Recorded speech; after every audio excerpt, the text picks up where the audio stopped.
So இந்த old waste gene எடுத்துகிட்டு ப்ளெயினாக இருக்க ஏரியா மட்டும் நான் கட் பண்ணி எடுத்துக்கிறேன். மீதி இருக்க ஏரியாவில் வந்து வேறு எதாவது டிசைன் பண்ண யூஸ் பண்ணிக்கலாம். ஸோ ப்ளெயினாக இருக்க ஏரியாவில் வந்து நான் ஸ்கேல் வித் அளவுக்கு கோடு போட்டுக்கிறேன். ஹைட் வந்து எனக்கு ஒரு 7 சென்டிமீட்டர் அளவுக்கு நான் வந்து ஹைட் மார்க் பண்ணிக்கிறேன்.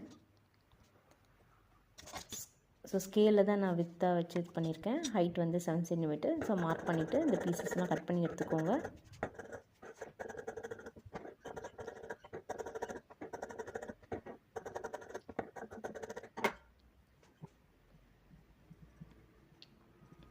ஸோ பீஸஸாக கட் பண்ணிட்டு கார்னரில் மட்டும் ஒரு கர்வ் மாதிரி நான் கொடுத்துக்கிறேன்.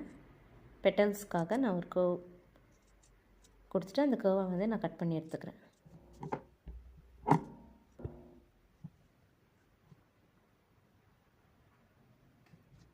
இப்போ வந்து இதை வந்து நடுவில் வந்து ட்விஸ்ட் பண்ணி எடுத்துக்கிறேன். ஸோ நிறைய ரெடி பண்ணியாச்சு பேட்சஸ்ஸு. இப்போ நடுவில் ட்விஸ்ட் பண்ணிவிட்டு அது லைனாக தைச்சி எடுத்துக்கோங்க எல்லா பீசஸையும்.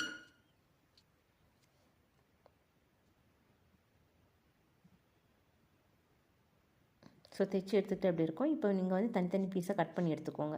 ஸோ இதில் வந்து ஒரு 5 பீசஸ் நான் கட் பண்ணி எடுத்துக்கிறேன். ஸோ ஒரு ஃப்ளாருக்கு வந்து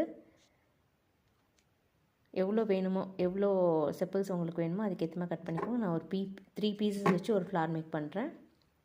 ஸோ 3யும் வந்து கரெக்டான டைரக்ஷன்ஸில் வச்சு மிட்